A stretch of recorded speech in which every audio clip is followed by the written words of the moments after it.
संस्कृत भाषा के काव्य लेखन और नाट्य लेखन आप करते हैं। महाकवि कालिदास स्वविरचित मेघदूत काव्य पर आधारित मेघदूत नामक नाटक भी आपने रचा है। स्वामी गोविंद देव गिरी जी महाराज के जन्म उत्सव के उपलक्ष्य में अनुग्रह नामक नाटक का लेखन तथा गुजरात स्थित नडियाद में इन्होंने इस नाटक का मंचन भी किया हुआ है। इनके अनेक सम्मान पुरस्कार है। जलगांव में सन 2013 में संपन्न अखिल भारतीय विद्यार्थी परिषद द्वारा आयोजित 12वें प्रतिभा संगम राज्य स्तरीय विद्यार्थी साहित्य सम्मेलन के निमंत्रक पद का दायित्व आपने संभाला है। नक्षत्रमाला संस्कृत काव्य संग्रह को नागपुर स्थित साहित्य विहार संस्था की ओर से सर्वोत्कृष्ट पुरस्कृत काव्य संग्रह पुरस्कार मिला है। नागपुर स्थित संस्कृत भाषा में सभा की ओर से संस्कृत काव्य रचनाओं के लिए प्रज्ञा भारती स्मृति पुरस्कार भी आपने पाया है। इनके बहुत साहित्य भी प्रकाशित हुए हैं। गीत विनायक, शिव प्रताप, खंड काव्य, ऐसे अनेकों इनके साहित्य प्रकाशक हुए हैं। मतलब उसकी लिस्ट हम देखेंगे तो बढ़ती ही जाएगी। और सबसे सपरिचित ऐसे प्रणव भैया आज हमारे बीच पधारे हैं, तो आपका स्वागत है भैया। जय श्री कृष्ण।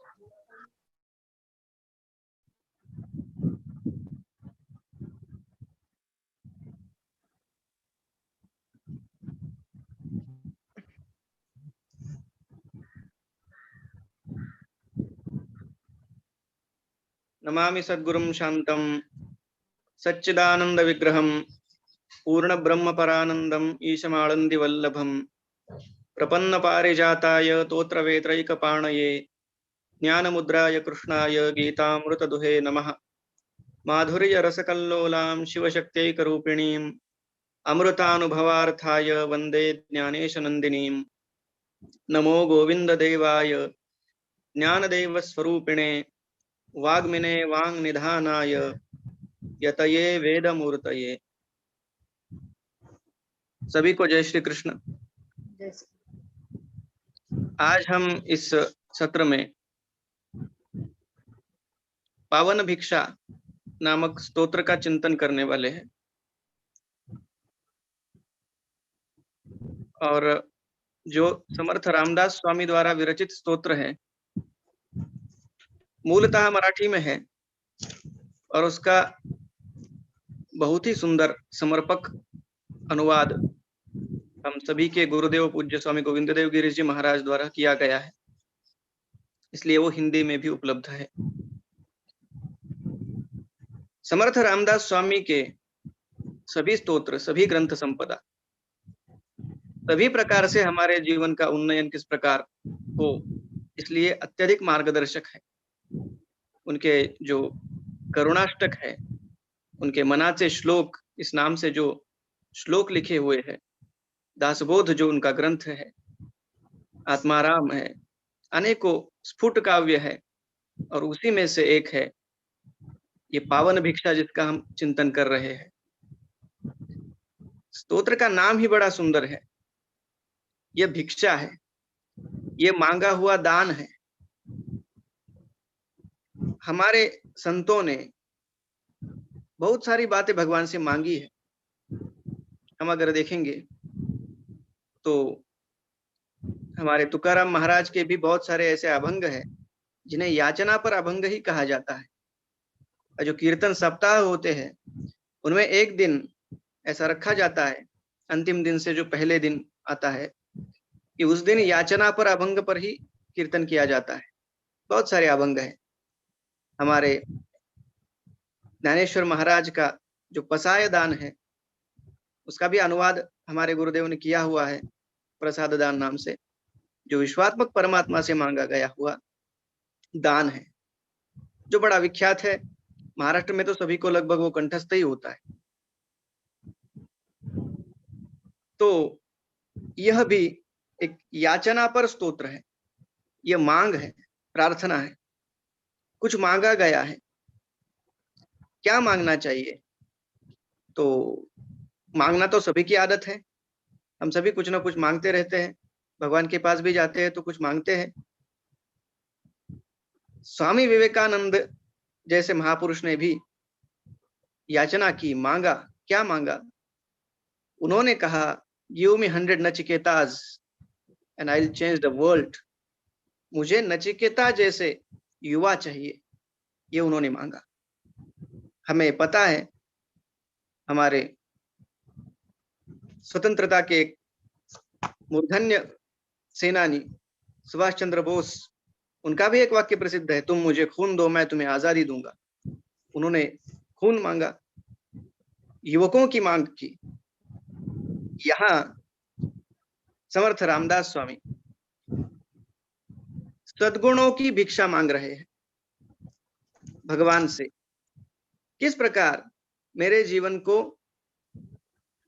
सर्वाधिक उज्जवल बनाने के लिए जिन जिन बातों की मुझे आवश्यकता है, उनको अपने जीवन में कैसे ढाला जाए, वे सारी बातें वे भगवान से मांगते हैं। और इसलिए यह भिक्षा पावन भिक्षा है। जहां से आरंभ होता है, अब वैसे देखा जाए तो इसमें इतने सारे सूत्र है, कुछ शब्द तो स्वयं समर्थ रामदास स्वामी महाराज के स्वयं के शब्द हैं जो उन्होंने बनाए हुए हैं। इसलिए अति दिव्य स्तोत्र है। आरंभ जहां से होता है, कोमलवाणी, पहली बात उन्होंने भगवान से मांगी कि मेरी वाणी कोमल हो। हमारे ज्ञानेश्वर महाराज ने इस बात को ज्ञानेश्वरी में इतने बढ़िया ढंग से कहा, तैसे साच आणि मवाळ मितले आणि रसाळ शब्द जैसे कल्लोळ अमृताचे। मीठा तो बोला जाता है बहुत बार, लेकिन वह सत्य नहीं होता। कई बार सत्य बोला जाता है, लेकिन उसमें मिठास नहीं होती। हमारे संतों ने इसका समन्वय करने के लिए कहा, वाणी सत्य भी हो, लेकिन वो मन को ठेस भी नहीं पहुंचाए। इस प्रकार की वाणी का प्रयोग मुझसे हो, यह पहले मांगा। क्योंकि बिना कोमल वाणी के हमारा मांगने का भाव ही प्रकट नहीं होता। पहले ये मांगने का तात्पर्य यह है, जब हम किसी से कुछ मांगते हैं तब हमें उस बात की आवश्यकता है और सामने वाले से हमारी ये इच्छा है कि वो हमें वो वस्तु प्रदान करे। और अगर इस इच्छा को हमें पूर्ण करना है तो पहले हमारे मन में विनय का होना और उस विनय की अभिव्यक्ति हमारी वाणी से होना, यह आवश्यक है।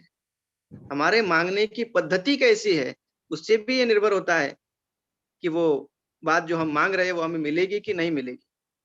इसलिए पहले मांगा कोमल वाणी। लेकिन केवल कोमल वाणी के होने से काम नहीं होगा। आगे कहते हैं निर्मल करणी। हमारे जो कर्म है वो निर्मल हो।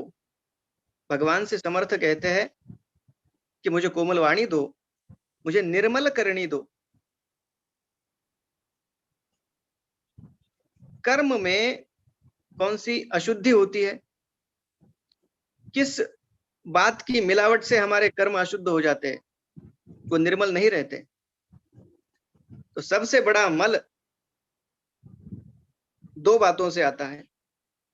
एक तो इस कर्म को मैं कर रहा हूं, जो हमारा अहंकार उस कर्म से जुड़ गया, और दूसरी बात उस कर्म से प्राप्त होने वाले फल का विचार।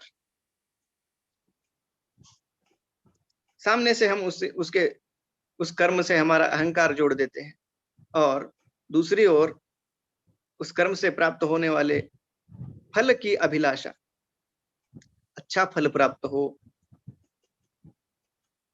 और इस कारण हमारा कर्तृत्व उससे जुड़ जाता है। न तो जिस फल में हमारा, उस कर्म में हमारा पीछे कोई अहंकार नहीं है और नहीं उस कर्म के से प्राप्त होने वाले फल के साथ हमारा मन जुड़ा हुआ है। अब ये निर्मल कर्म हुआ, अब ये निर्मल करनी हुई। सारे महापुरुषों ने, संतों ने, स्वयं भगवान ने भी अवतार ग्रहण करने के बाद जो भी कर्म किए, भगवान स्वयं गीता में कहते हैं, न मे पार्थास्ति कर्तव्यम त्रिषु लोकेषु किंचन नानवाप्तम अवाप्तव्यम वर्त एव च कर। मुझे कुछ नहीं चाहिए, मुझे कुछ पाना नहीं है, कुछ खोना नहीं है, फिर भी मैं करता हूं। अब जो किया जाने वाला कर्म है वो निर्मल है। ज्ञानेश्वरी में ज्ञानेश्वर महाराज ने कहा, तैसी धुवोनी कर्मे द्यावी माजा हाथी। धुवोनी कर्म भगवान कहते हैं मेरे हाथ में दो, धो कर दो, मलिन कर्म मेरे हाथ में मत दो। अहम भाव और फल की इच्छा, ये दोनों मल उससे हटाकर अब वो कर्म मेरे हाथ में सौंप दो। ये ज्ञानेश्वरी में कहा गया। और इस प्रकार के कर्म करने की बुद्धि मुझे हो, यही बात समर्थ यहां मांगते हैं। दो बातें हमेशा हमें उसका संतुलन हमें बनाए रखना होता है सभी साधकों को। एक तो जो हमारा भौतिक जीवन है, लौकिक जीवन है, और दूसरा जो पारमार्थिक जीवन है। ऐसी बात नहीं है कि जो आध्यात्मिक है, जो कुछ न कुछ जप जाप कर रहा है, व्रत आदि कर रहा है, तो भक्ति कर रहा है, इसलिए अब व्यवहार में वो किसी प्रकार का बर्ताव करे वो क्षम्य है। हमारे यहाँ कुछ शब्द बड़े प्रसिद्ध है कि वो भगत है, भोला भाला है, दुर्बल है और दीन है, हीन है, लेकिन भक्त है। तो भक्त है इसलिए अब वो दुबला पतला हो, दीनहीन हो, व्यवहार में वो बिल्कुल निकम्मा ही हो, तो चल जाएगा, ऐसी एक धारणा सबकी बनी हुई रहती है। समर्थ रामदास स्वामी ने इस बात को कभी मान्य नहीं किया। भक्त है इसलिए उसमें व्यवहार चातुर्य न हो, ये समर्थ रामदास स्वामी के साहित्य में आपको कहीं ऐसा आशय मिलेगा ही नहीं। उन्होंने तो हर स्थान पर व्यावहारिक चातुर्य को भी उतना ही महत्व दिया और भक्त के पास वो अधिक होना चाहिए यह भी कहा। अब किसी को अगर संसार का विस्मरण ही हो गया, तो उसे भान ही नहीं है वो कहाँ है, क्या कर रहा है, उसकी बात अलग है। लेकिन बहुत बार संतों का जो भोलापन है, संतों के व्यवहार में जो लौकिक जगत का भान नहीं है, उसका हम विपर्यास कर लेते हैं और उनकी उस वृत्ति का अनुकरण जब करने लगते हैं और उस आड़ में अपना जो भोलापन है, अपनी जो व्यवहार में मूर्खता है, अपने जो कुछ अवगुण है, उनको जब छिपा लेते हैं, तो ये अब हमारे उत्थान के लिए नहीं, हमारे पतन का कारण होगा।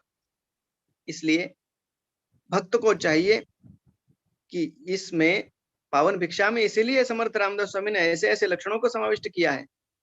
इसमें वो प्रासंगिक मति भी मांगते हैं, इंगितज्ञता ये भी मांगते हैं। क्या है हम देखेंगे। अर्थारोहण भी मांगते हैं। नहीं तो सुदामा की कथा सुनने के बाद बहुत सारे लोगों को लगता है जो भक्त बनने के लिए दरिद्र ही बनना चाहिए। सुदामा के दारिद्र्य की कथा वो नहीं है, वो उनके समाधान की कथा है। ऐसा नहीं है कि भक्त को कोई अर्थार्जन नहीं करना चाहिए, अत्यधिक अर्थार्जन भक्त ने भी करना चाहिए। भक्त भी वैभव संपन्न होना चाहिए, भक्त भी सामर्थ्य संपन्न होना चाहिए। भक्त में भी व्यावहारिक कुशलता होनी चाहिए। इसलिए समर्थ रामदास स्वामी ने यहाँ अर्थारोहण भी मांगा, सारे व्यावहारिक गुण भी मांगे। यहाँ उन्होंने मांगा है प्रासंगिक मति, जिसे हम कहते हैं प्रसंगावधान, प्रेजेंस ऑफ माइंड। प्रासंगिक मति दे दो राम, किस प्रसंग में मुझे किस प्रकार का वर्तन करना चाहिए। कभी कभी हमारी बुद्धि काम करना बंद कर देती है। कुछ प्रसंग ऐसे होते हैं कि उस समय हम ये सोच नहीं सकते कि मुझे क्या करना है और कुछ भी कर जाते हैं। ऐसे समय में भी बुद्धि कुशलता पूर्वक उस परिस्थिति को पार कर जाए, ये प्रासंगिक मति है। ये व्यावहारिक जो गुण है, इनको हम भगवान श्री कृष्ण ने महाभारत में जिस प्रकार का आचरण किया उससे समझ सकते हैं। जयद्रथ के वध का जो प्रसंग है, अर्जुन ने ये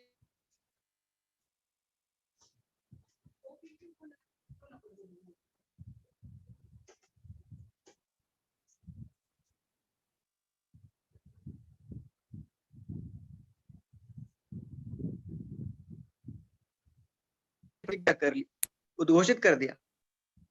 अब अर्जुन को अगर बचाना है तो जयद्रथ को मरना होगा। अर्जुन अगर जयद्रथ को नहीं मार सकेगा, भगवान ने अपने सारथी को और अपने रथ को भी साथ में रखा। Plan A, plan B, plan C, किस प्रकार भगवान ने पूरा नियोजन किया। और जब सूर्यास्त अब कुछ ही पलों में होने वाला है, भगवान ने देखा और जयद्रथ सम्मुख नहीं आ रहा है, उन्होंने एक आभास निर्माण किया सूर्यास्त का, सुदर्शन चक्र से सूर्य को ढक लिया। और जयद्रथ का स्वभाव उन्हें पता है, वो छिप नहीं सका, वो सामने आ गया। वैसे ही भगवान ने आवरण को हटा दिया और अर्जुन से जयद्रथ को मरवा दिया। महाभारत में ऐसे कितने उदाहरण है। उस प्रसंग में क्या किया जाए और समस्या का समाधान कैसे किया जाए, ये प्रासंगिक मति, ये निर्णय शक्ति, ये भगवान से समर्थ मांगते हैं। हितकारक जो दे दो राम, जन सुख कारक दे दो राम। मेरे लिए जो हितकारक हो वो मुझे दो। हम भगवान से हित नहीं मांगते, हम सुख मांगते हैं। जब सुख और हित इन दोनों में कलह हो जाए तो भक्त को चाहिए कि वो हित मांगे। एक होता है श्रेय और एक होता है प्रेय। कुछ बातें हमें अच्छी तो लगती है लेकिन हमारे लिए वो श्रेयस्कर नहीं होती, उनसे हमारा कल्याण नहीं होता। और कुछ बातों से जिनसे हमारा कल्याण होता है वो हमें अच्छी नहीं लगती। यही तो पूरा झगड़ा है। इसलिए हम देखेंगे गीता में अर्जुन भी भगवान से प्रेय नहीं मांगता। कार्पण्य दोषोपहत स्वभावः पृच्छामि त्वां धर्म सम्मूढ़ चेताः यत् श्रेयस्या निश्चितम ब्रूहि तन्मे शिष्यस्ते हम शाधिमां त्वां प्रपन्ने। मेरे लिए जो कल्याणकारक है, जो हितकारक है वो बताओ। भले वो मुझे अच्छा नहीं लगता हो, मेरे लिए हितकारक होगा तो मुझे वो करना होगा। और सुख किसका मांगा? जन सुख कारक। मेरे लिए वो मुझे मांगना है जो मेरे लिए हितकर हो और सुख सभी का। आगे कहते हैं इंगितज्ञता दे दो राम। इंगित को जानना, इसका तात्पर्य है किसी की वृत्ति को पहचानना, व्यक्ति की पहचान, किसी के अंतरंग को भांप लेना, किसके मन में इस समय क्या चल रहा होगा इसका सही सही आकलन होना, यह इंगितज्ञता है। अब फिर से मुझे महाभारत का स्मरण होता है। जब द्रोणाचार्य का वध करना था तब यह एक अफवाह फैलाई गई कि अश्वत्थामा मारा गया। क्योंकि अश्वत्थामा मारा गया, इस बात को जब द्रोणाचार्य सुनेंगे तो स्तब्ध हो जाएंगे, रुक जाएंगे। उस अवस्था में ही उनको मारा जा सकता है, अन्यथा मारा नहीं जा सकता, ये भगवान को पता है। इसलिए अफवाह तो उठाई गई कि अश्वत्थामा मारा गया, लेकिन अब भगवान को यह पता है कि द्रोणाचार्य क्या विचार करेंगे। उन्हें यह पता था द्रोणाचार्य कोई ऐसे ही किसी बात पर विश्वास नहीं करेंगे, वो अवश्य किसी न किसी से इस बात का प्रमाण मांगेंगे क्या ये सत्य है। जैसा हम करते हैं, मोबाइल में कोई भी मैसेज आता है, कोई भी सूज्ञ जो होता है, ज्ञानी होता है, वो क्या करता है, जैसे तैसे मैसेज जैसे आए वैसे फॉरवर्ड नहीं करता, कहीं ना कहीं से वो जांच लेता है क्या ये सत्य है। तो ये बात वायरल तो बहुत हो रही थी कि अश्वत्थामा मारा गया, लेकिन सत्य क्या है ये जानने का प्रयास द्रोणाचार्य अवश्य करेंगे। और उनके मन में किसके पास जाने का विचार आएगा ये भगवान को पहले से पता है। उन्हें पता है कि इस पूरी सेना में, कौरव और पांडव सभी में सबसे अधिक सत्यवादी कौन है? युधिष्ठिर है। द्रोणाचार्य उसी के पास जाएंगे, ये भगवान को पहले से पता है। ये इंगितज्ञता है, और इसलिए द्रोणाचार्य से पहले भगवान युधिष्ठिर के पास पहुंचते हैं। और उसे उन्होंने जो सलाह दी, हमें कथा तो कई बार सुनी होती है कि अश्वत्थामा हतः नरो वा कुंजरो वा। अश्वत्थामा नाम का हाथी तो मारा गया है, तो कह दो अश्वत्थामा मारा गया, हाथी या नर मुझे पता नहीं है, धीरे से बोलना। ये भगवान युधिष्ठिर को पहले बता दिया, और जैसा भगवान ने सोचा था आगे वही हुआ। द्रोणाचार्य युधिष्ठिर के पास गए। ये इंगितज्ञता, कौन किस परिस्थिति में क्या विचार कर सकता है, इसका भान होना। इन गुणों को अगर हम आधुनिक समय में किसी में देखना चाहेंगे तो छत्रपति शिवाजी महाराज का चरित्र हम पढ़े। किस प्रकार से शिवाजी महाराज औरंगजेब की उस कैद से निकले, किस प्रकार शाइस्ते खान को उन्होंने वहां से भगा दिया लाल महल से, किस प्रकार अफजल खान का संहार किया, सारी कथाओं में जो छत्रपति शिवाजी महाराज के चरित्र में आती है उसमें हमें प्रसंगावधान दिखता है, उसमें हमें इंगितज्ञता दिखती है। समर्थ रामदास स्वामी के शब्द है, धूर्त कड़ा मत दे रे राम। हे राम मुझे धूर्त बनाओ। ये आप क्या सोच सकते हो? इसलिए धूर्त बनना है? अरे धूर्तों के लिए धूर्त ही बनना पड़ता है।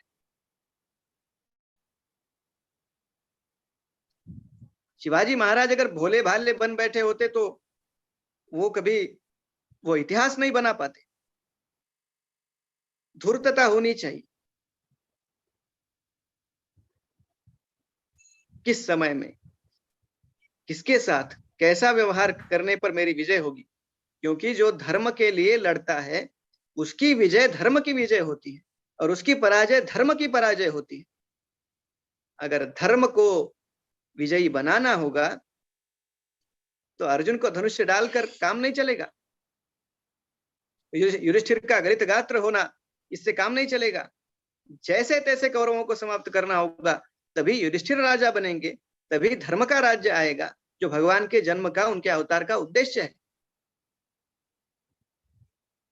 छत्रपति शिवाजी महाराज जब तक अभिषिक्त नहीं होंगे, वे राजा नहीं बनेंगे, तब तक धर्म की विजय नहीं होगी। इसलिए महाराज का स्वयं का विजयी होना आवश्यक है।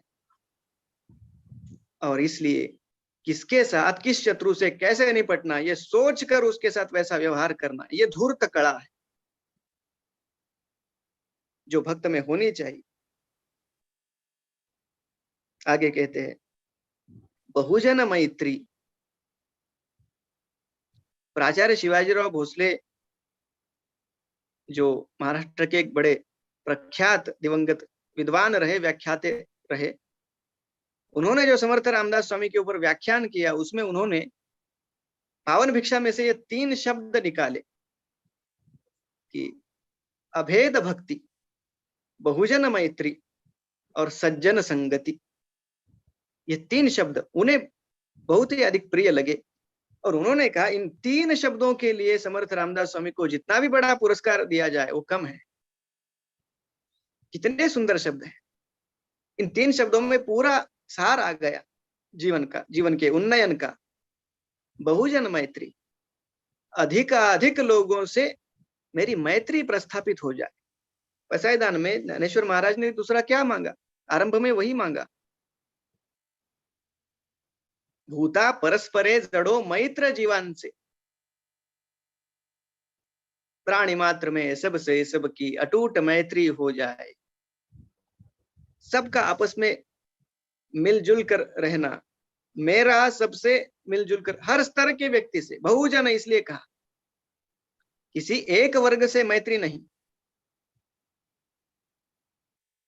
सब से मैत्री, हर स्तर से, सबको ये लगे कि मैं उनका अपना हूं। छत्रपति शिवाजी महाराज ने इसी बात को, यही बात की।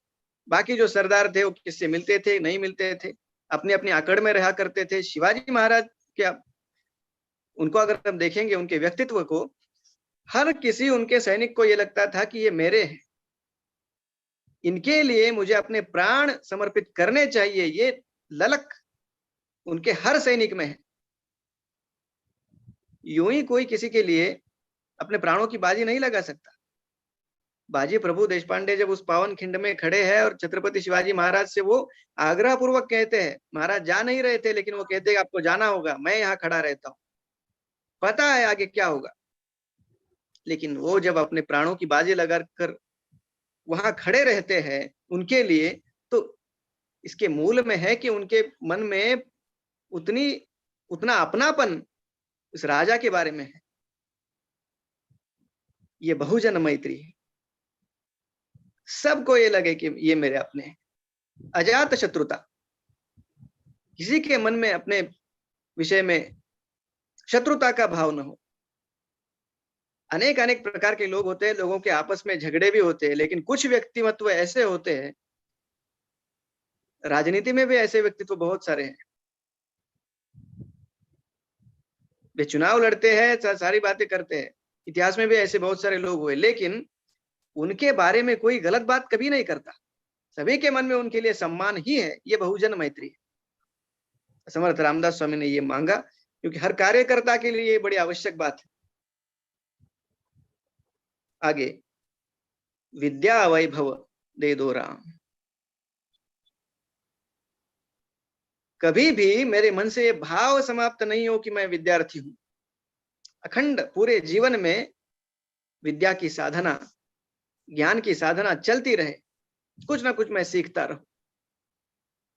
और ये वैभव वास्तव में वैभव है, लेकिन ये सारा वैभव प्राप्त करके भी अगर उसके कारण मेरा अहंकार बढ़ने लगे तो ये कोई अच्छी बात नहीं है। इसलिए आगे कहा, उदासीनता दे दो राम। जो भी मेरे पास है उस विषय में मैं उदासीन, उदासीन का अर्थ है ऊपर रहना, उत आसीन, उससे चिपका न रहूं, ये अलिप्तता, उदासीनता दे दो। उदासीनता निष्क्रियता का नाम नहीं है। कभी कभी उदासीनता शब्द को हम निष्क्रियता के पर्यायवाची रूप में उपयोग में लाते हैं, ये निष्क्रियता नहीं है। उदासीनता मन की अलिप्तता है।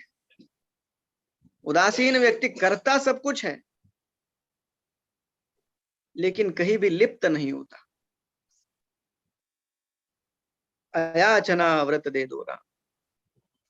अब देखो समर्थ रामदास स्वामी यहां मांग ही रहे हैं, ये सारी मांगे हैं, और मांगते मांगते क्या मांग रहे हैं कि मैं किसी से कुछ मांगू नहीं। ऊपर ऊपर देखे तो ये विरोधाभास लगता है, लेकिन श्रीमद् भागवत में प्रहलाद जी ने भी यही मांगा है।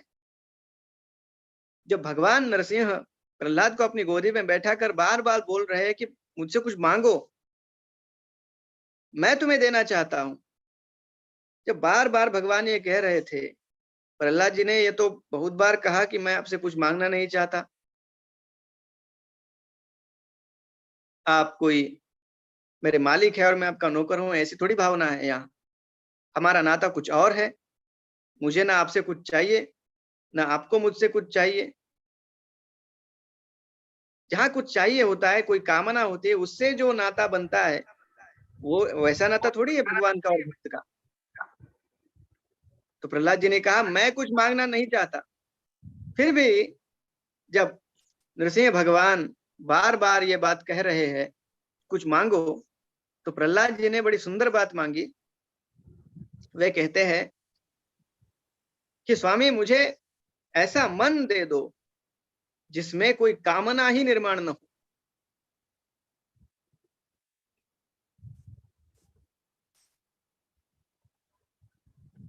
कुछ मांगने की इच्छा ही न हो। ये भक्त निष्काम है। जो निष्काम है उसके साथ भगवान को स्वयं रहना पड़ता है, क्योंकि वो कुछ मांगता ही नहीं, वो स्वयं भगवान को ही अपने अधीन करके रखता है। इसलिए समर्थ रामदास स्वामी कहते हैं मुझे अयाचना का व्रत दे दो, मैं न जानू वह दे दो राम। अब मांगते मांगते कभी कभी हमें यह भी अहंकार हो सकता है कि मैं ये मांग रहा हूं, वो मांग रहा हूं, इतनी सारी बातें मुझे पता है। अब इस बात का भी अहंकार न हो इसलिए फिर भगवान से कहते हैं वह भी मुझे दो जो मुझे तो पता नहीं है, लेकिन आपको प्रभु पता है कि इससे मेरा कल्याण होगा, वह भी दे दो। मैं न जानू वह दे दो राम। क्योंकि इसी अहंकार के कारण हिरण्यकशिपु इतनी सारी शर्तें रख कर भी मारा गया।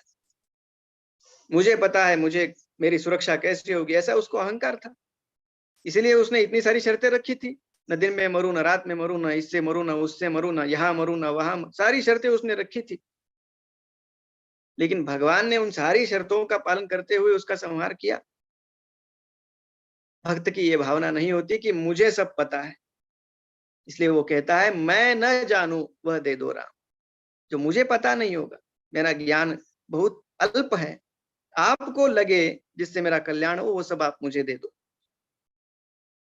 आगे भगवान से उनका प्रेम मांगते हैं, प्यार तुम्हारा दे दो राम। भगवान के नाम में, उनके रूप में, उनके गुणों में, उनकी लीलाओं में, उनके धाम में और उनके प्रिय संतों में मेरी आसक्ति बनी रहे, उनसे मेरा प्रेम बना रहे। केवल प्रेम से भगवान बंधते हैं, केवल प्रेम के पीछे भगवान पागल की तरह दौड़ते हैं। इसलिए सबसे बड़ी मांग भगवान का प्रेम यहां मांगा। संगीत गायन दे दो राम, गान मधुरता दे दो राम। प्रज्ञाचक्षु संत श्री गुलाबराव महाराज का एक वचन रहा कि ध्यान से भी गान श्रेष्ठ है। गायन से भगवान के पास बहुत उनके साथ लगाव सुलभता से हो जाता है। कुछ ना कुछ रोज मैं गाऊं भगवान के लिए। जो भी कला है वो यहाँ गायन है, गायन की प्रधानता भक्ति में है, इसलिए गायन का नाम लिया गया। जो भी कला हो, कवित्व हो, चित्रकला हो, शिल्पकला हो, नृत्य कला हो, ये मन की उच्चतम अभिव्यक्ति है।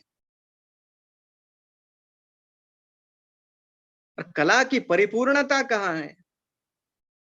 ज्ञानेश्वर महाराज ने ज्ञानेश्वरी में कहा, वाचा बरवे कवित्व, कवित्वी बरवे रसिकत्व, रसिकत्वी परतत्व स्पर्शु जैसा। लिखना अच्छा है, बोलना अच्छा है, अच्छे से अच्छा लिखना, उत्तम लिखना, और वह उत्तम लिखना भी अगर रघुत्तम के लिए हो तो वो सर्वोत्तम है। किसी भी कला का लगाव जब भगवान से होता है तो उसका निखार कुछ और होता है।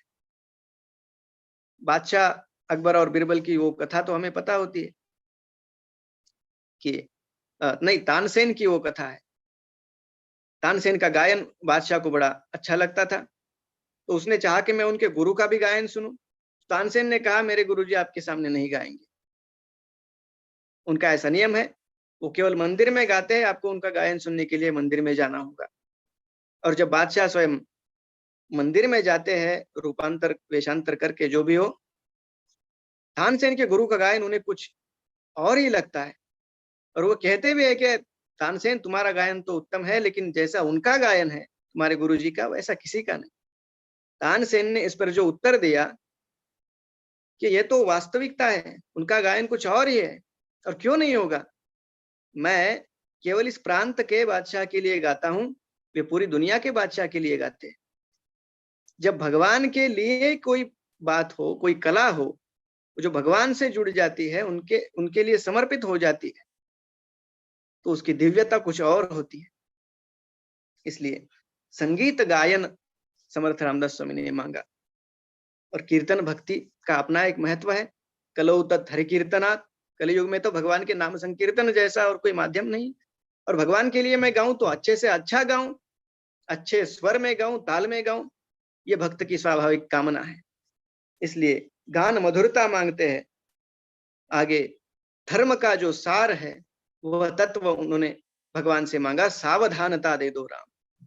यक्ष ने महाभारत में जब युधिष्ठिर से पूछा, धर्म को अगर एक शब्द में कहना हो तो क्या कहोगे? युधिष्ठिर ने कहा, दाक्षमेक पदम धर्म्यम, दक्षता, सावधानता, ये धर्म का सार है।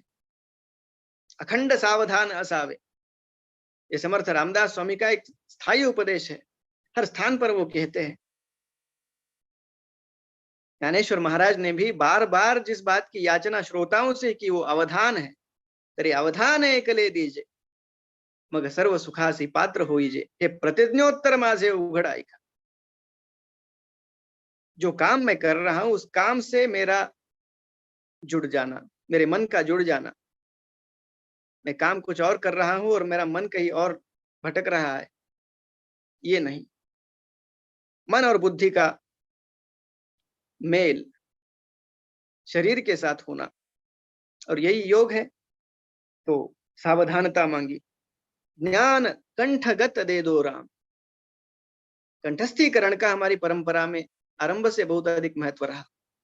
हमारी श्रुति परंपरा है, हमारी परंपरा में जो वेदों का रक्षण हुआ, वो गुरु अपने शिष्यों को सिखाते रहे, शिष्य उसे कंठस्थ करते रहे और आगे अपने शिष्यों को सिखाते रहे। पहले कहीं कोई लिखा नहीं जाता था, वो सब कंठस्थ किया जाता था। लेकिन हमने अपनी क्षमताओं का इतना ह्रास किया कि अब हम अपनी पद्धति से, अपने कैलकुलेटर के बिना कोई गणित नहीं कर सकते, और गूगल के बिना तो किसी बात का उत्तर पाना ही संभव नहीं है। अपनी क्षमताओं का इससे ह्रास हमने करवाया। कुछ स्तोत्र हमें कंठस्थ होने चाहिए, कुछ बातें, कुछ अच्छे अच्छे विचार, ये सब कंठस्थ करने की परंपरा रही। और जो ज्ञान कंठगत होता है वो हमें साक्षात कहीं भी किसी भी समय उपलब्ध हो सकता है।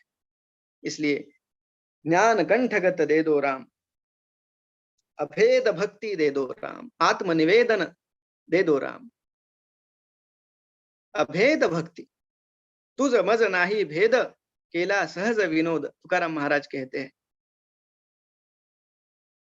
भगवान, भक्त और ये पूरा विश्व, ये तीनों बातें जहां एक ही हो जाती है, वो भक्ति का परमोच्च शिखर है। यहाँ भक्त और भगवान अलग रहते ही नहीं, न भक्त और भगवान में कोई भेद है, और भक्त के लिए विश्व में और भगवान में भी कोई भेद नहीं है। वासुदेव सर्वमिति स महात्मा सुदुर्लभ। और आगे ये अवस्था आती है कि भक्त को अपने में और पूरे विश्व में भी कोई भेद नहीं लगता। विचरे विश्व हो उन्हीं विश्वाची माजी। तो न भक्त और भगवान में कोई भेद रहे, न भगवान और विश्व में कोई भेद रहे, न मुझ में और विश्व में कोई भेद रहे। अंततो गत्वा एकम सत विप्रा बहुधा वदंती, इस भाव तक पहुंचने के लिए समर्थ यहाँ अभेद भक्ति मांगते हैं। भगवान से अलग होकर मैं भगवान के, उनका पूजन तो करता हूं, उनका स्मरण तो करता हूं, लेकिन यह बोध मन में जगा हुआ है कि भगवान और मैं अलग नहीं है। आत्मनिवेदन दे दो राम। नवधा भक्ति में श्रवणम कीर्तनम विष्णु स्मरणम पाद सेवनम अर्चनम वंदनम दास्यम सख्यम आत्मनिवेदनम, जो अंतिम भक्ति है वो आत्मनिवेदन भक्ति है।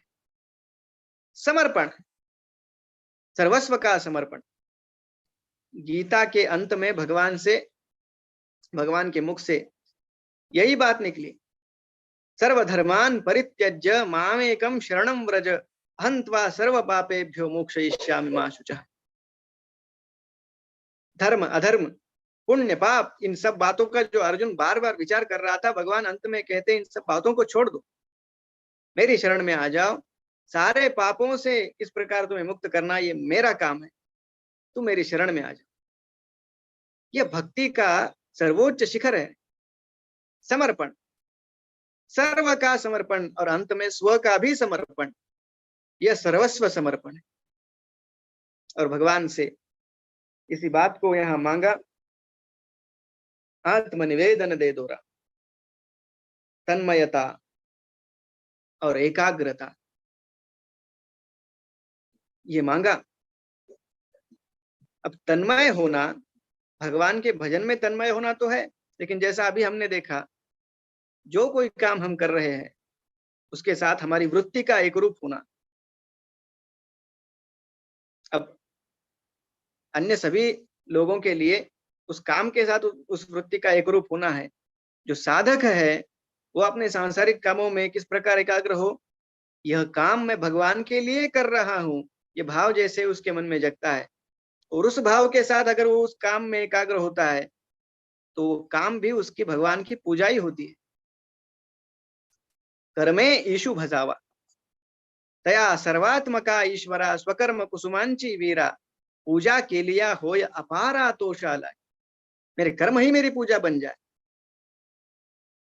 इसलिए ये भगवान के लिए मैं कर रहा हूं, इस भाव के साथ उस कर्म से जुड़ जाना, उससे एकाग्र होना, यह तन्मयता है।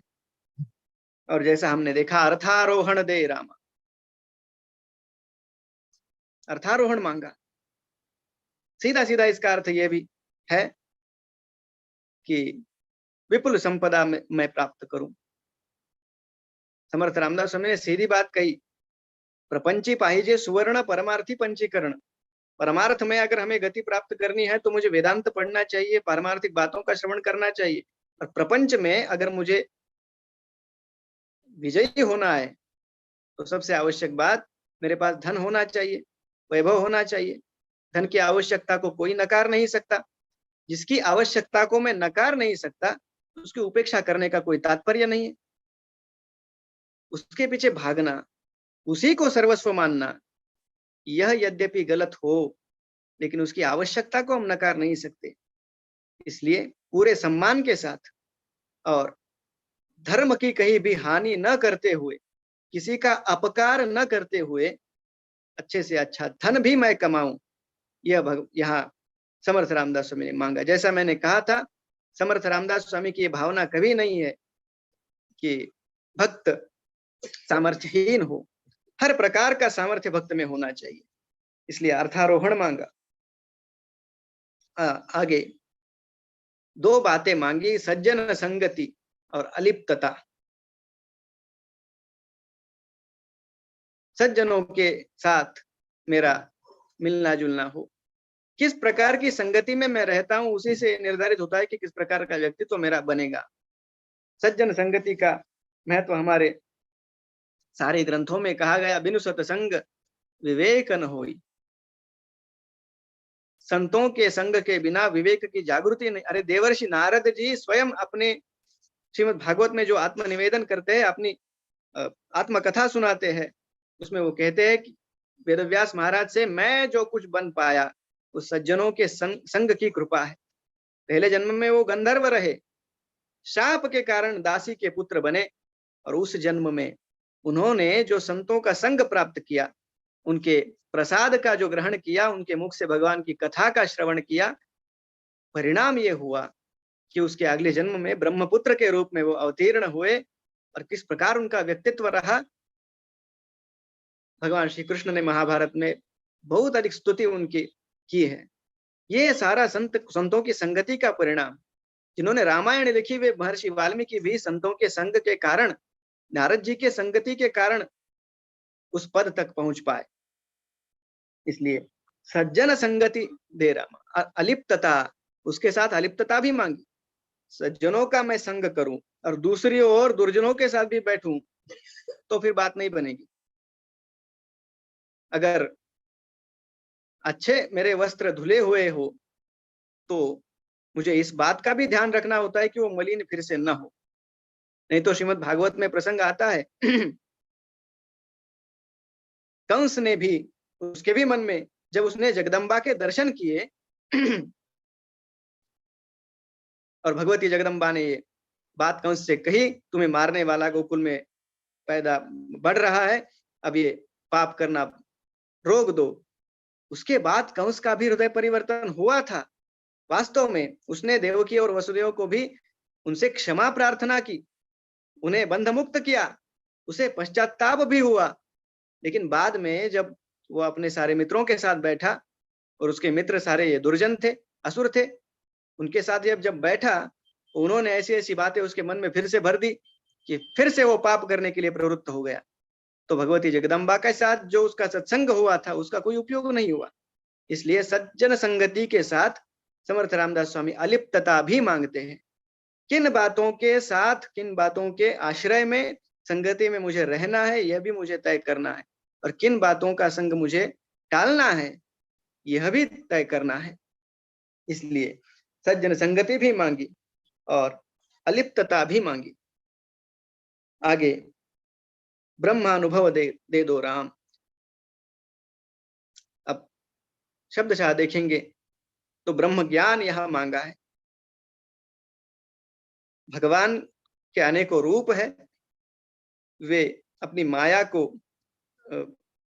उसका आश्रय लेकर अनेकों लीलाएं करते हैं, लेकिन उनका जो मूल स्वरूप है, जो चराचर व्याप्त है, उसका ज्ञान भी मुझे प्राप्त होना चाहिए। और उस ज्ञान के प्राप्त करने के बाद जो भक्ति होगी वो फिर ज्ञानाधिष्ठित भक्ति कही जाएगी। इसलिए उस ज्ञान को यहां मांगा ब्रह्म अनुभव, क्योंकि अनुभव के बिना केवल शब्दों का ज्ञान अगर होगा तो उसका कोई वास्तविक जीवन में उपयोग तो नहीं है। स्थाणुरिव भार हरः, ऐसा कहा गया कि किसी मंदिर का खंभा जैसे केवल भार सहन करता है, उसके अलावा उसका कोई काम नहीं है, उस प्रकार मेरा ज्ञान मेरा भार न बन जाए। उसके साथ उस ज्ञान में अनुभव की सुगंध भी होनी चाहिए। इसलिए ब्रह्म अनुभव दे दो राम, अनन्य सेवा और पूर्ण समर्पण, ये दो बातें अंत में मांगी। अनन्य सेवा, भगवान से अनन्यता, इसका सीधा सीधा अर्थ है, दो बातें हैं। एक तो मुझे भगवान चाहिए होते हैं या मुझे संसार चाहिए। दोनों बातें एक साथ मैं नहीं मांग सकता। या तो मैं प्रकाश चाह सकता हूं या तो मैं अंधकार चाह सकता हूं, दोनों एक साथ नहीं हो सकते। उसी प्रकार केवल भगवान चाहिए यह भाव जब भक्त के मन में जगता है, फिर उसके हाथों जो काम होते हैं वो अनन्य सेवा कही जाएगी। और इसी अनन्य सेवा की प्रार्थना यहाँ समर्थ रामदास स्वामी ने की। और पूर्ण समर्पण दे दो राम, पूर्ण समर्पण। अब अंशतः समर्पण क्या होता है और पूर्ण समर्पण क्या होता है, कुछ भेद होगा, इसलिए यहाँ पूर्ण समर्पण शब्द का प्रयोग किया। हम कभी कोई दक्षिणा किसी को समर्पित करते हैं, कभी हमारा कुछ समय हम निकालते हैं और किसी सामाजिक कार्य में देते हैं, कभी हम अपने प्रभाव का उपयोग किसी का काम होने के लिए हम निस्वार्थ भाव से करते हैं। ये कुछ कुछ कहीं ना कहीं हम सद्भावना से करते हैं, ये समर्पण ही है। लेकिन ये समर्पण जब मेरी वृत्ति बन जाती है और मेरे पास जो भी है वो केवल श्री भगवान के लिए है, ये उनका है। मैं जिस घर में रहता हूं, जो जिस देह में हूं, सारी बातें धीरे धीरे ये समर्पण का भाव जब पूरे व्यक्तित्व पर छा जाता है तो पूरा जीवन ही एक तरह से समर्पित हो जाता है। संतों के जीवन अगर हम देखेंगे तो उनके जीवन में कहीं भी उन्होंने अपने लिए कुछ मांगा नहीं है। हमने देखा ये एक मांग है, ये मांगने का स्तोत्र है। सारे संतों ने कुछ ना कुछ मांगा, लेकिन किसी संत ने अपने लिए कुछ नहीं मांगा। प्रज्ञाचक्षु संत श्री गुलाबराव महाराज तो अपने जीवन के अंतिम समय में भी, जब वो पुणे में थे, उनके आराध्य ज्ञानेश्वर महाराज जो आलंदी में जिनकी समाधि है, उनके दर्शन के लिए आप चलिए, ऐसा आग्रह सबका होते हुए भी वे टाल रहे थे आलंदी जाना। इसलिए उनसे पूछा गया, वे कहते हैं कि अगर मैं आलंदी अब जाऊंगा तो आप सभी कहोगे कि महाराज को आरोग्य प्राप्त हो, या आप माउली से मांगेंगे, और मेरे आरोग्य का भार मुझे माउली के ऊपर नहीं डालना है। यह पूर्ण समर्पण है, अपने लिए कुछ नहीं मांग। और जब भीतर से जगता है तभी वह भक्त भक्ति की परमोच्च अवस्था तक पहुंचता है। इस प्रकार कोमल वाणी से लेकर उस पूर्ण समर्पण तक अनेकों प्रकार की मांगे भगवान के सम्मुख समर्थ रामदास स्वामी ने रखी। यह पावन भिक्षा जिसे प्राप्त होगी वह वास्तव में सबसे अधिक धनवान कहलाएगा। सबसे अधिक वैभव संपन्न कहलाएगा, क्योंकि जिसके पास भगवान होंगे उसके पास किसी बात की कमी नहीं होगी। इसलिए इस पावन भिक्षा का अंगीकार हमारे जीवन में हो। वास्तव में देखा जाए तो इसमें ऐसी ऐसी बातें हैं, गहन बातें हैं, जिनका बहुत अधिक चिंतन किया जा सकता है, लेकिन उस दिशा में कुछ चिंतन करने का हमने आज प्रयास किया। और आज के लिए यही मेरी वाणी को मैं विराम देता हूं। समर्थ रामदास स्वामी के चरणों में और मेरे गुरुदेव के चरणों में सादर प्रणाम करता हूं। जय श्री कृष्ण। जय श्री कृष्ण भैया, बहुत सुंदर प्रणव भैया, आपने समर्थ रामदास स्वामी के पावन भिक्षा के हर शब्द के बारे में इतने आसान तरीकों से बताया है। महाभारत के उदाहरण भी दिए, शिवाजी महाराज की कथा के प्रसंग की जानकारी भी दी, और नवदा भक्ति, ज्ञानेश्वरी, गीता, रामायण सब में कैसे ये काम करते हैं। पूरी पावन भिक्षा वो पूरा जीवन में उतारने की पूरी इतनी आसान तरीकों से आपने जानकारी दी, उसके लिए बहुत बहुत धन्यवाद भैया। अब कार्यक्रम को आगे बढ़ाते हुए हमारी गान कोकिला विजया दीदी गोड बोले, इनका एक गीत है पावन भिक्षा पे ही। विजया दीदी गोड बोले।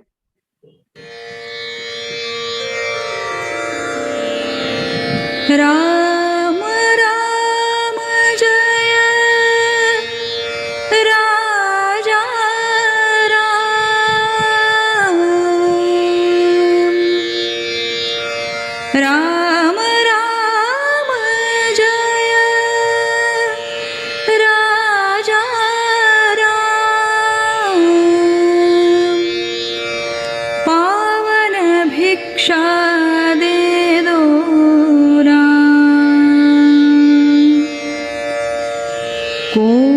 कोमलवाणी दे दो राम, निर्मल करणी दे दो राम। कोमलवाणी दे दो राम, निर्मल करणी दे दो राम। प्रासंगिक मति दे दो राम, चतुराई भी दे दो राम। राम राम जय राजा राम, पावन भिक्षा दे दो राम। राम राम जय राजा राम, पावन भिक्षा दे दो राम। हितकारक जो दे दो राम, जन सुखकारक दे दो राम। इंगितज्ञता दे दो राम, बहुजन मैत्री दे दो राम। राम राम जय राजा राम, पावन भिक्षा दे दो राम। विद्या वैभव दे दो राम, उदासीनता दे दो राम। अयाचना व्रत दे दो राम, मैं न जानू वह दे दो राम। राम राम जय राजा राम, पावन भिक्षा दे दो राम। प्यार तुम्हारा दे दो राम, दास कहे मोहे दो श्री राम। संगीत गायन दे दो राम, गान मधुरता दे दो राम। राम राम जय राम।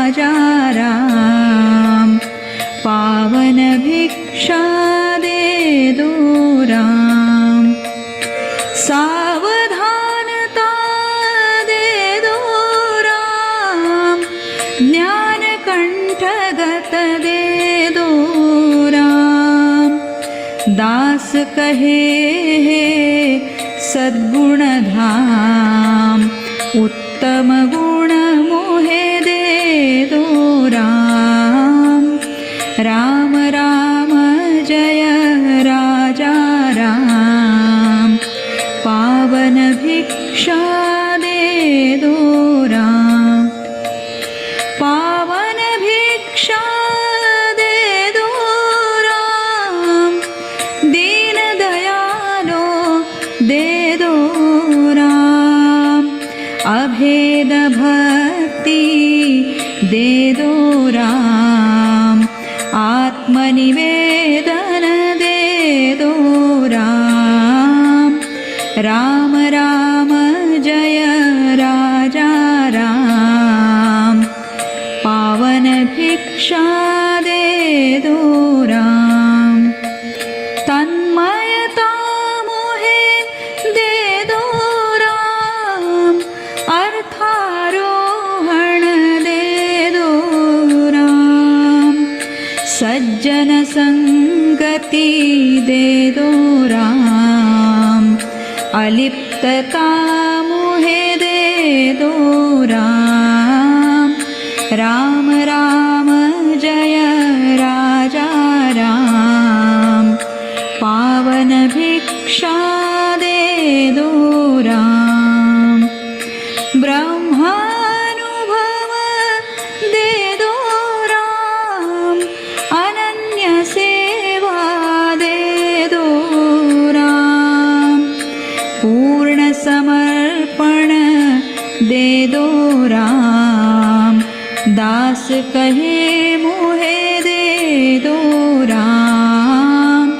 राम राम जय राजा राम, पावन भिक्षा दे दो राम। राम राम जय राजा राम, पावन भिक्षा दे दो राम। पावन भिक्षा दे दो राम, पावन भिक्षा दे दो राम।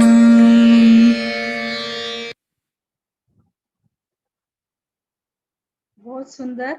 दीदी के आवाज का तो क्या कहना, हमारे गीता परिवार की गान कोकिला है दीदी। चलो अब आगे बढ़ते हुए आभार प्रदर्शन के लिए मैं देवल दीदी घोष, जो मुंबई से है, टीचर है, फ्रेंच भाषा पढ़ाती है और राम रक्षा में 1 साल से कंटेंट शेयरिंग का काम करती है। देवल दीदी घोष। जी, आपका बहुत आभार किरण दीदी। मैं इतना कहना चाहती हूँ कि आज का अर्थ विवेचन इतना अच्छा रहा हम सब के लिए, क्योंकि हम ऐसे सोचते थे कि अरे ये तो हिंदी में है, ये तो हम सब समझ सकते हैं, लेकिन जिस तरह से प्रणव भैया ने इतने अच्छे से समझाया, हर एक शब्द किस संदर्भ में यूज इस स्तोत्र में दिया गया है, और इतने अच्छे अच्छे उदाहरण के साथ जिस तरह से उन्होंने समझाया, एकदम पावन भिक्षा एकदम नई तरह से आज हम सीखे हैं। तो जैसे कोमल वाणी निर्मल करनी, इतने सरल शब्द हैं, लेकिन उसके संदर्भ, किस संदर्भ में ये शब्द दिए गए हैं, उनके पीछे क्या उनका भावार्थ है, वो इतने अच्छी तरह से आज प्रणव भैया ने समझाया। इतना हम सब के मन में इतना एकदम क्लैरिटी आ गया इस स्तोत्र के बारे में कि मैं क्या कहूँ।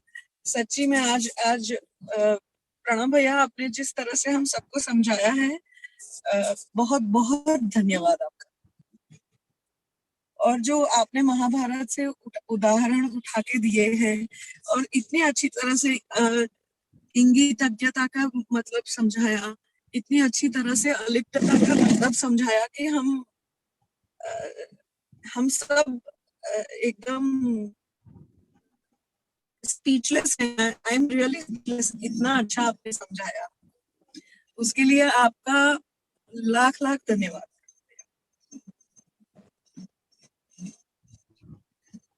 बहुत सुंदर दीदी। प्रणव भैया ने तो आप इतना ही सुंदर जानकारी दी, स्तोत्र का पठन याद करके रखना चाहिए ये भी बताया, और आपने भी बहुत अच्छा आभार व्यक्त किया है। आप सभी का धन्यवाद। अब विशाल भैया कुछ सूचना देना है? नहीं नहीं दीदी। आप समापन की प्रार्थना की ओर बढ़ते हैं। समापन की प्रार्थना भी जयसिंहपुरी करेंगे, क्योंकि जयसिंहपुरी है सबसे आगे।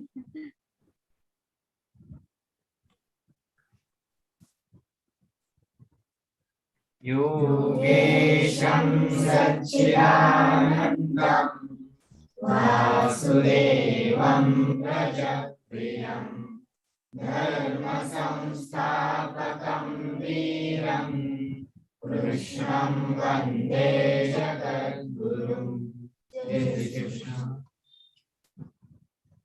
बहुत सुंदर, इतने सारे बच्चों ने एक साथ इतनी अच्छी प्रार्थना बोली है, बहुत ही सुंदर।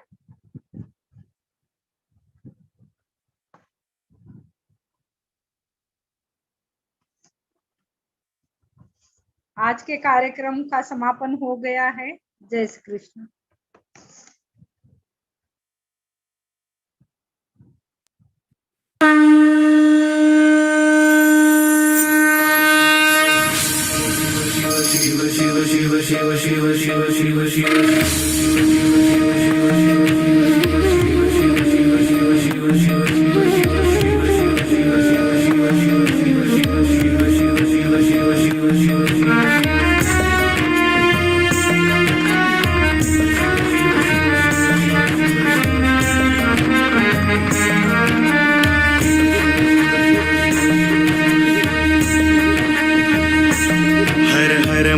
देव आरती हिंदू साम्राज्य शुभंकर की। हर हर महादेव आरती हिंदू साम्राज्य शुभंकर की। जय भवानी जय शिवाजी, जय भवानी जय शिवाजी, जय भगवा ध्वज की। हर हर महादेव आरती हिंदू साम्राज्य शुभंकर की।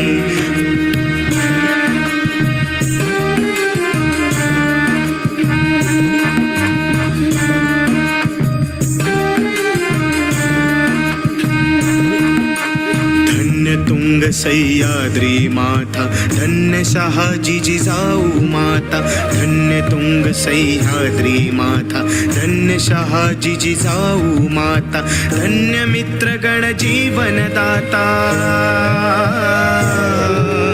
भारत माता धन्य प्रिय राजर्षि शिवाजी की। हर हर महादेव आरती हिंदू साम्राज्य शुभंकर की।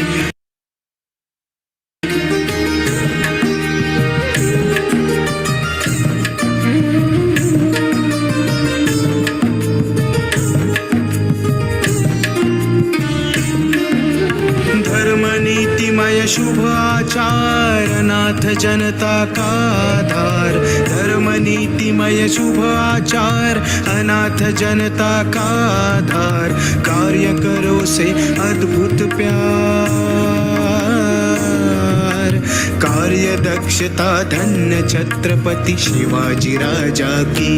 हर हर महादेव आरती हिंदू साम्राज्य शुभंकर की।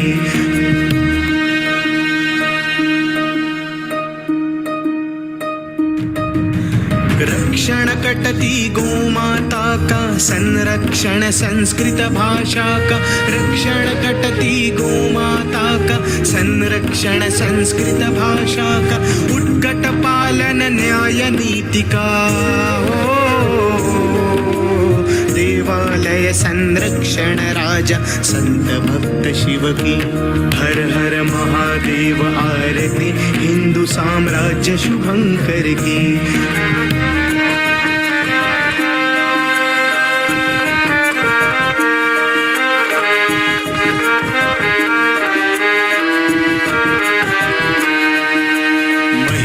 महिषासुरमर्दिनी भवानी रामकथा राक्षस संहारिणी महिषासुरमर्दिनी भवानी रामकथा राक्षस संहारिणी कृष्ण कथा जो दुष्ट निकंदिनी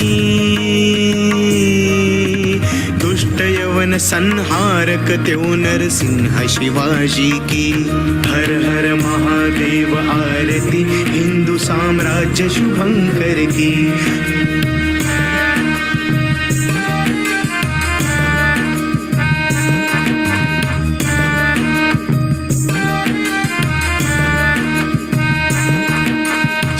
सदाचार पुरुषार्थ जगाए क्षात्र तेज संचार कराए सदाचार पुरुषार्थ जगाए क्षात्र तेज संचार कराए शौर्य धैर्य उत्साह बढ़ाए